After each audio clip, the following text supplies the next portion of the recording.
India എന്നുള്ള ഈ മഹാരാജ്യം പോയിക്കൊണ്ടിരുന്നത് എങ്ങനെയാ? ഈ കഴിഞ്ഞ 10 വർഷമായി പോയിക്കൊണ്ടിരുന്നത് എന്താണ് വരുന്നത് എന്ന് പോലും പ്രതീക്ഷിച്ചുകൊണ്ടിരിക്കുകയായിരുന്നു. ഇവരെന്താണ് സംഭവിക്കുക, എന്താണ് പറയുക? നിങ്ങൾ ആലോചിച്ച് നോക്കൂ, ഒരു ടെലിവിഷൻ സ്ക്രീനിൽ ന്യൂസ് ചാനലിൽ ബ്രേക്കിംഗ് ന്യൂസ് വരുന്നത് പോലെയാണ് ഇന്ത്യൻ പാർലമെന്റിൽ ബില്ലുകൾ വരുന്നത്. ഒരു ചർച്ചയുമില്ല. ആ ചർച്ചയില്ലാതെ ഭൂരിപക്ഷത്തിന്റെ ബലത്തിൽ പാസ്സാക്കുന്നു പോയത്. മറ്റൊന്ന് ജുഡീഷ്യറിയാണ്. ആ ജുഡീഷ്യറിയുടെ അവസ്ഥ എന്താണ്? നിങ്ങൾക്ക് എന്താ പറയാ, പല ജഡ്ജിമാരും കുനിയാൻ പറയുമ്പോൾ സാഷ്ടാംഗ പ്രണാമം നടത്തുന്നവരായി ഇന്ത്യയിലെ ജഡ്ജിമാർ മാറുന്ന, ജഡ്ജ്മെന്റുകൾ മാറുന്ന. ഉദാഹരണത്തിന് ആ സിംഹത്തിന്റെയും സിംഹിയുടെയും പേരിൽ പോലും കേസെടുക്കുന്ന രീതിയിലേക്ക്, അതിന്റെ പുറത്ത് പോലും ഒരു കമന്റ് പറയുന്ന ഇന്ത്യയിലെ കോടതികൾ മാറുന്നു എന്ന് പറയുന്നത് നമുക്ക് നെഞ്ചുപൊട്ടി പോകുന്ന ഒരു സംഭവമാണ്. കാരണം മുതലാളി പറയുന്നു, അല്ലെങ്കിൽ ഉടയോൻ പറയുന്നു, അടിയോൻ അത് അനുസരിച്ചു പോകുന്നു എന്നുള്ള നിലയിൽ ഒരു അടിമ ഉടമ സമ്പ്രദായത്തിലൂടെയാണ് ഇവിടെ ഈ എക്സിക്യൂട്ടീവ് മുന്നോട്ട് പോയത്. അവസാനം നമുക്കറിയാം, NDTV എന്ന് പറയുന്നത് ഒരു പ്രതിഷേധത്തിന്റെ, പ്രതിരോധത്തിന്റെ തുരുത്തായിരുന്നു. അതിനെ പോലും ED വിട്ട്, CBI വിട്ട്, IT വിട്ട്, എല്ലാ അർത്ഥത്തിലും പഞ്ചാഗ്നി മധ്യത്തിലേക്ക് വിട്ടുകൊണ്ട് NDTV പോലും അവസാനം അവർ കവർന്നെടുത്തു, അദാനി ഗ്രൂപ്പ്. അങ്ങനെ 56 ഇഞ്ചുകാരൻ ഇന്ന് പുലിയെ പോലെ നിന്ന നരേന്ദ്രമോദി എലിയെപ്പോലെ വാലും ചുരുട്ടി പോകുന്ന കാഴ്ചയാണ് നമുക്ക് ഇന്ത്യൻ രാഷ്ട്രീയത്തിൽ കാണാൻ കഴിയുന്നത്. നമ്മൾ വിശ്വഗുരുവാവുന്നത് ഈ പറയുന്ന മുഴുവൻ ഡൈവേഴ്സിറ്റി ഉണ്ടല്ലോ ബാബു. നമ്മളൊരു 100-150 കിലോമീറ്റർ സഞ്ചരിച്ചാൽ കാണുന്ന വ്യത്യസ്ത ഭാഷ, വ്യത്യസ്ത ഭക്ഷണ സംസ്കാരം, വ്യത്യസ്ത കെട്ടിട നിർമ്മാണ രീതി, വ്യത്യസ്ത ഭക്ഷണ രീതി, അങ്ങനെ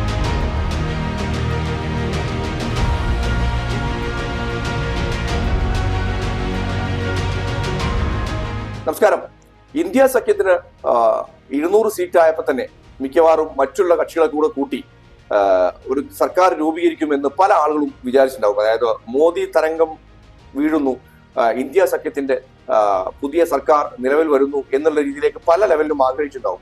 എന്തുകൊണ്ടാണ് ഇന്ത്യ സഖ്യം സർക്കാർ രൂപീകരിക്കാതെ മാറി നിന്നത് എന്നുകൂടെ നമ്മൾ കാണേണ്ടതുണ്ട്.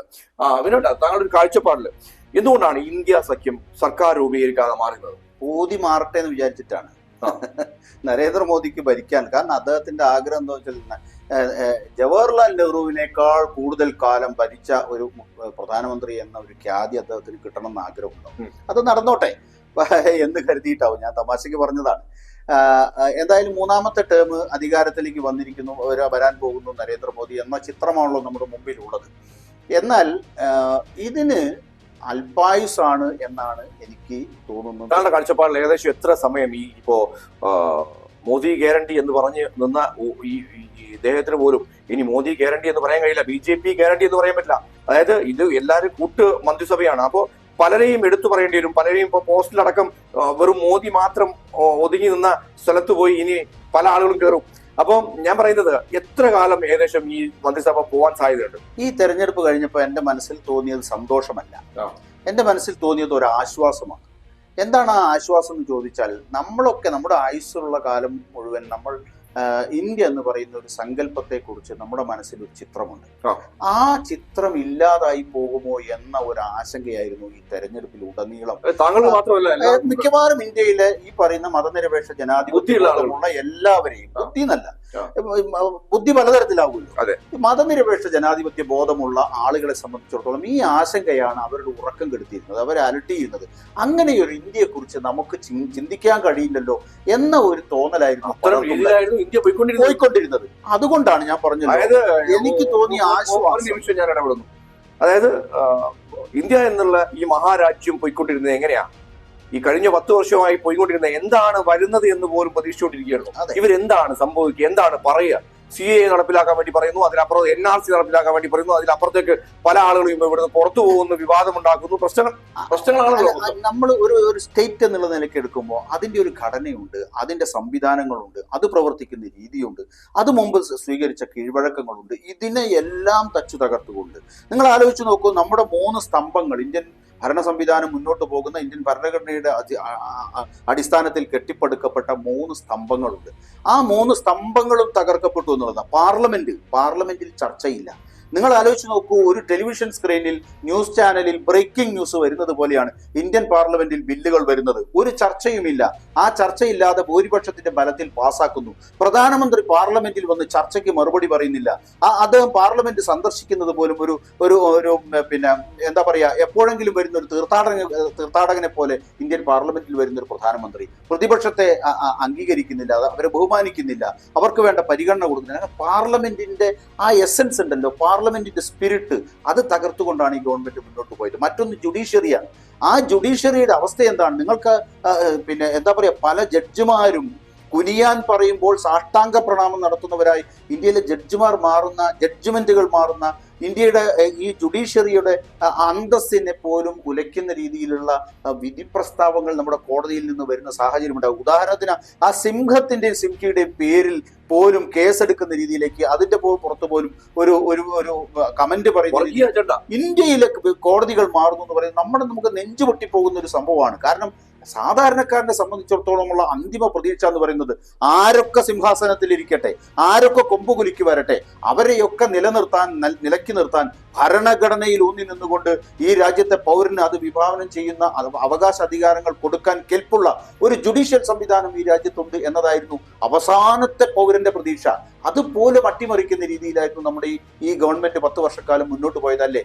അതിന്റെ ഭാഗമായി നിങ്ങൾ എടുത്തു നോക്കൂ, എക്സിക്യൂട്ടീവിനെ സംബന്ധിച്ചിടത്തോളം ഏകാധിപത്യ സ്വഭാവത്തിലാണ്.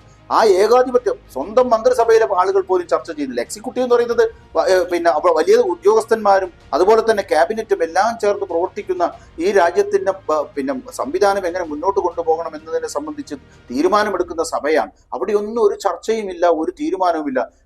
മുതലാളി പറയുന്നു, അല്ലെങ്കിൽ ഉടയോൻ പറയുന്നു, അടിയോൻ അത് അനുസരിച്ചു പോകുന്നു എന്നുള്ള നിലയിൽ ഒരു അടിമ ഉടമ സമ്പ്രദായത്തിലൂടെയാണ് ഇവിടെ ഈ എക്സിക്യൂട്ടീവ് മുന്നോട്ട് പോയത്.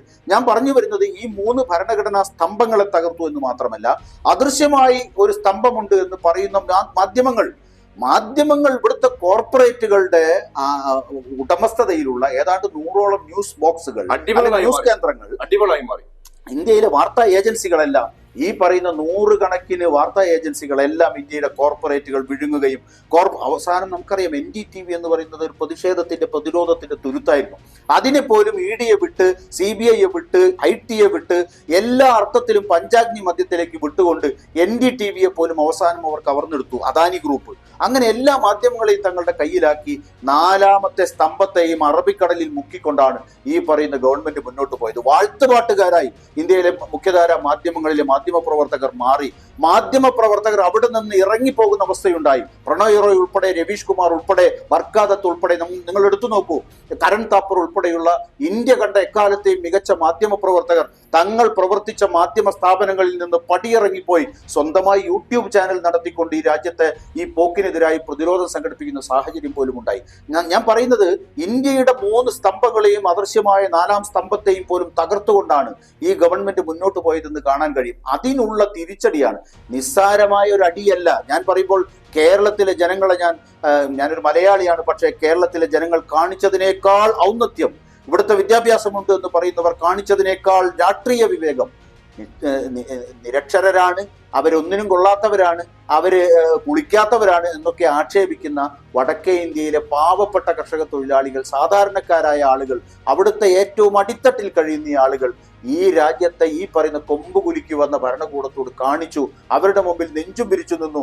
56 ഇഞ്ചുകാരൻ ഇന്ന് പുലിയെപ്പോലെ നിന്ന പിന്നെ നരേന്ദ്രമോദി എലിയെപ്പോലെ വാലും ചുരുട്ടി പോകുന്ന കാഴ്ചയാണ് നമുക്ക് ഇന്ത്യൻ രാഷ്ട്രീയത്തിൽ കാണാൻ കഴിയുന്നത്. ആ നിലയിലേക്ക് ഇന്ത്യൻ ജനാധിപത്യം വളർന്നു വന്നു എന്നതാണ് ഈ തെരഞ്ഞെടുപ്പ് നൽകുന്ന ഏറ്റവും പ്രധാനപ്പെട്ട പാഠം.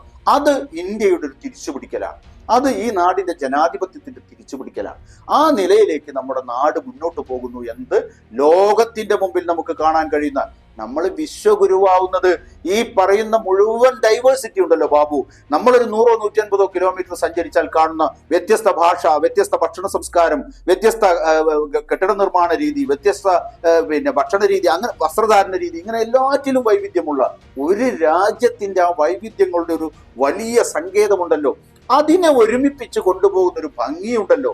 ഏതെങ്കിലും 1-2 പാർട്ടികളല്ല, വലിയ തോതിലുള്ള പാർട്ടികൾ, അത്രമാത്രം വൈവിധ്യങ്ങൾ, വൈരുദ്ധ്യങ്ങൾ പരസ്പരം ചേർന്ന് നിൽക്കുകയും യോജിക്കുകയും വിയോജിക്കുകയും കലഹിക്കുകയും ഒക്കെ ചെയ്യുന്ന, എന്നാൽ ഒരുമിച്ച് നിൽക്കുന്ന നാനാത്വത്തിലെ ഏകത്വം എന്ന് പറയുന്ന ആ വലിയ കൺസെപ്റ്റ് ഉണ്ടല്ലോ, ആ കൺസെപ്റ്റിലൊന്നും നിന്നുകൊണ്ട് ഇന്ത്യ തിരിച്ചു പിടിക്കപ്പെട്ടു എന്നതാണ് ഈ തെരഞ്ഞെടുപ്പ് മുന്നോട്ട് വെക്കുന്ന ഏറ്റവും പ്രധാനപ്പെട്ട കാര്യം. ഏതെങ്കിലും ഒരു ഗവൺമെന്റ് വരികയോ പോവുകയോ എന്നുള്ളതല്ല. ഒരിക്കൽ പോലും ഇന്ത്യ ഇത്തരത്തിൽ മുന്നോട്ട് പോകുന്നതിന് അനുവദിക്കില്ല എന്ന് ഇവിടുത്തെ പാവപ്പെട്ട ജനങ്ങൾ തീരുമാനിച്ചു എന്നുള്ളതാണ്. സാധാരണക്കാരായ ആളുകൾ ഒറ്റയ്ക്ക് ഭൂരിപക്ഷം ഉണ്ടായിരുന്ന സമയത്ത് കളിച്ച നാടകങ്ങളൊന്നും ശരിക്കും ഇനി നടക്കാൻ സാധ്യതയില്ല. കാര്യം നടത്തിയാൽ തൊട്ടടുത്ത് നിൽക്കുന്ന എല്ലാവരും ചതിച്ചു പോകും, അല്ലെ? ഒരു സംശയവും ചതിച്ചു പോകും. അപ്പോ ഈ ഭരണം എത്ര കാലം നിൽക്കും എന്ന് പറയാൻ സാധിക്കില്ല. കാര്യം എത്രയും പെട്ടെന്ന് മിക്കവാറും ഇവരുടെ കയ്യിലിരിപ്പ് വെച്ച് എത്രയും പെട്ടെന്ന് ഇത് അടിച്ചു പിരിയാനാണ് സാധ്യത. തീർച്ചയായിട്ടും അതിൽ യാതൊരു സംശയവും വേണ്ട. അടിച്ചു പിരിയെന്നുള്ള ഒരു പക്ഷേ അങ്ങനെ ഉണ്ടല്ലോ, ഒരു പുതുമോടി കഴിഞ്ഞാൽ, അതെ, ഒരു പുതുക്കം കഴിഞ്ഞാൽ തുടങ്ങും ഇതിന്റെ പ്രശ്നങ്ങൾ. ഇപ്പൊ തന്നെ ഓൾറെഡി എല്ലായിടത്തും പ്രശ്നങ്ങൾ തുടങ്ങി കഴിഞ്ഞു. പിന്നെ ഈ രണ്ട് പാർട്ടികളെ സംബന്ധിച്ച് ചന്ദ്രബാബു നായിഡു എന്നൊക്കെ പറഞ്ഞിട്ടുണ്ടെങ്കിൽ അദ്ദേഹം ഒന്നും ഒരു വർഗീയ രാഷ്ട്രീയം പറയുന്നില്ല. നിതീഷ് കുമാറും വർഗീയ രാഷ്ട്രീയത്തോട് ചേർന്ന് നിൽക്കില്ല. ഇവരോടൊക്കെ കുറച്ചൊക്കെ ഇവര് അനുഭാവം കാണിച്ചാലും പക്ഷേ വല്ലാത്ത രീതിയിലേക്ക് കൈവിട്ട രീതിയിലേക്ക് പോവുകയാണെങ്കിൽ ജനങ്ങൾ ഞങ്ങളുടെ കൂടെ ഉണ്ടാവില്ല നാളെ എന്ന് ഇവർ മനസ്സിലാക്കും. കാര്യം ഇവർക്ക് കിട്ടിയ അടിയാണ്. ഇവർക്ക് ആന്ധ്രയിലും അതുപോലെ തന്നെ ബീഹാറിലും നിൽക്കാൻ പറ്റില്ലെന്ന് ഈ വർഗീയത മുന്നോട്ട് വെച്ചുകൊണ്ട്. അതുകൊണ്ടാ പറഞ്ഞത് ഈ പറയുന്ന വർഗീയ അജണ്ടകൾ അവർക്ക് പിന്നെ ഫ്രീസറിൽ സൂക്ഷിക്കേണ്ടി വരും BJP യെ സംബന്ധിച്ചിടത്തോളം.